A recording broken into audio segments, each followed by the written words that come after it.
अगर आप छत पे गमले में कंटेनर में अगर आप अच्छा आम लेना चाहते हैं, आपका छत पे मंजर में अगर आम सेट नहीं हो रहा है, तो जो मैं आपको फॉलो करता हूँ वो बात आप अच्छी तरह से फॉलो करेंगे तो आपका छत और गार्डन में काफ़ी अच्छा फल भी सेट होगा और आम भी लगेगा। तो देखिए, आम को फल से सेट होने में लिए काफ़ी ज़्यादा समय लगता है, तो कुछ चीज़ बातों का आपका अच्छी तरह से ध्यान रखेंगे तो आपका जो भी मंजर है वो सारे के सारे आपका फ्रूट में सेट हो जाएगा और आपके छत पे और गमले में आम भी लगेगा। तो सबसे पहला और सबसे फर्स्ट जो कारण रहता है वो कारण आपको काफ़ी ज़्यादा समझना ज़रूरी है। तभी अपने छत और गार्डन में कुछ इस तरह से आप गमले में कंटेनर में ऐसा आम आप ले सकेंगे।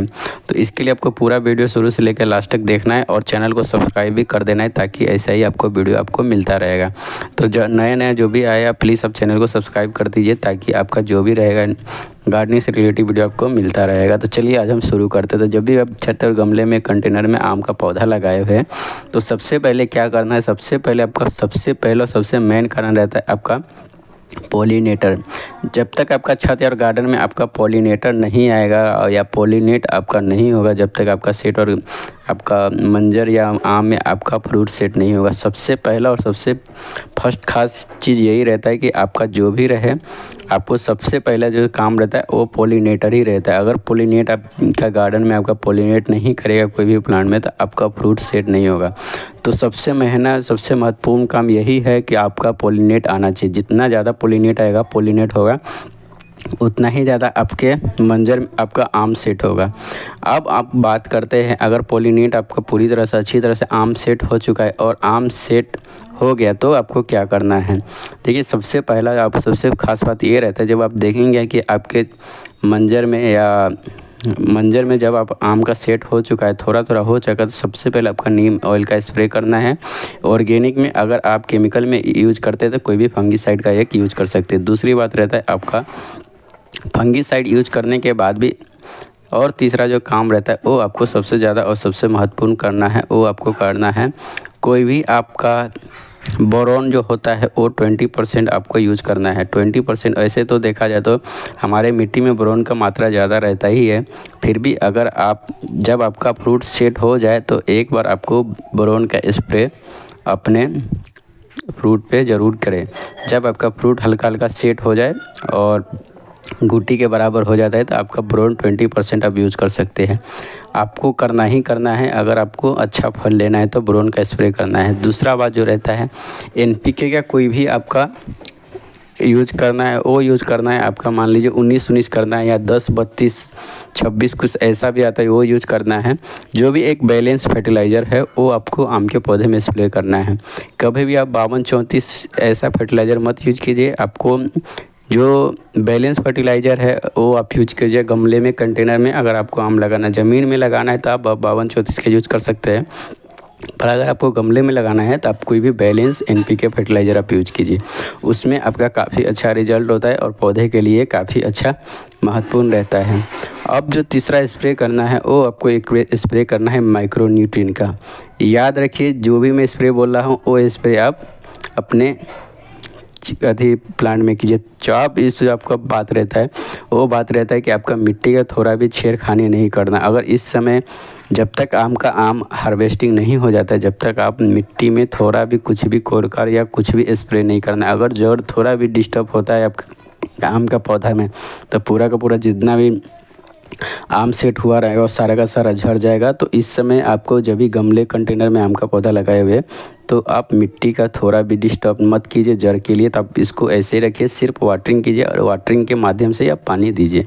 या कोई भी खाद देना है तो लिक्विड खाद दे सकते हैं, या कोई भी आपको ऑर्गेनिक खाद देना है तो सिर्फ ऊपर से ही दे सकते हो, पानी के माध्यम से आपका ले लेगा, मगर कभी भी कोर के मत दीजिए। अब जो आपका जो लास्ट जो रहता है, आप कोई भी एक माइक्रो न्यूट्रिएंट रहता है उसका भी स्प्रे आप एक टाइम कर सकते हैं। ज़्यादा आप मत कीजिए कोई भी माइक्रो न्यूट्रिएंट का स्प्रे, एक ही टाइम आप माइक्रो न्यूट्रिएंट्स का स्प्रे कर सकते हैं। फर्स्ट जो रहता है आपका फंगीसाइड इंसेक्टिसाइड का यूज करना है, इसके बाद आपका बोरोन रहता है वो इसकी स्प्रे करना है, इसके बाद आपका एनपीके और माइक्रो न्यूट्रिएंट का स्प्रे करना है। ये तो आपको करना ही पड़ेगा अगर आप केमिकल लेते हैं।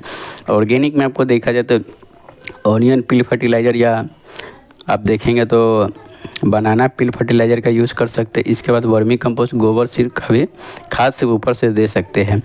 अब जो आपका बात रहता है जो सबसे ज़्यादा सबसे महत्वपूर्ण रहता है आपका जो भी रहेगा आपका गमले या मिट्टी में आपको नमी, अब ये सब आपको स्प्रे करना। इसके बाद आपका नमी आपका पौधा में गमले में कंटेनर में होना ताकि सबसे ज़्यादा ज़रूरी रहता है, क्योंकि जब फ्रूट सेट होता है तो इसके कारण आपका जितना अच्छा नमी आपका पौधे में रहेगा क्या गमले में कंटेनर में, उतना ही अच्छा आपका फ्रूट का जो क्वालिटी का साइज़ बढ़ेगा और उतना ही जल्दी आपका फ्रूट का जो साइज़ है वो बढ़ेगा और फ्रूट का जो ड्रॉप का प्रॉब्लम रहेगा वो भी काफ़ी कम हो जाता है। तो ये आपको करना काफ़ी ज़्यादा ज़रूरी है। इसके बाद भी आप इतना भी पानी का यूज मत कीजिए जो आपका गमले में सिर्फ और कंटेनर में सिर्फ पानी ही पानी चिपचिपा रहे मिट्टी में, ऐसा बिल्कुल भी नहीं करना है। मगर पानी आपको सूखना भी नहीं चाहिए।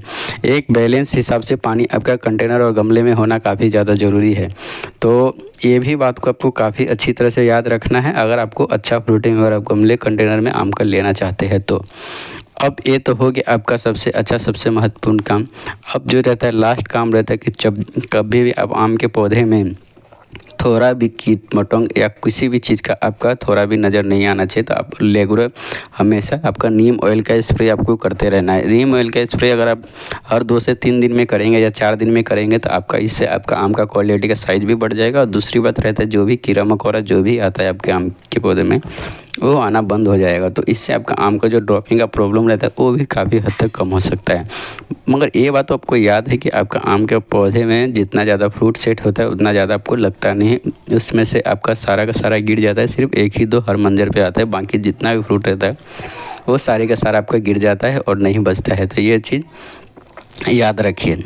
अब जो जितना ज़्यादा रहेगा उतना सारे के सारे वो कोई भी पौधा लेता नहीं है। और दूसरी बात रहता है पौधे का जो कंटेनर का साइज़ है उसी हिसाब से रहता है, क्योंकि जितना ज़्यादा वो नमी पहुंचाएगा उतना ही ज़्यादा फ्रूट रखता है, बाकी का बाकी वो फ्रूट ऑटोमेटिक ड्रॉप कर देता है और गिरा देता है। प्लांट के मैच्योरिटी के ऊपर भी होता है। अगर प्लांट अच्छा तरह से मैच्योर है तो अच्छा फ्रूट सेट होगा, अगर कमज़ोर है तो काफ़ी कम फ्रूट सेट होगा।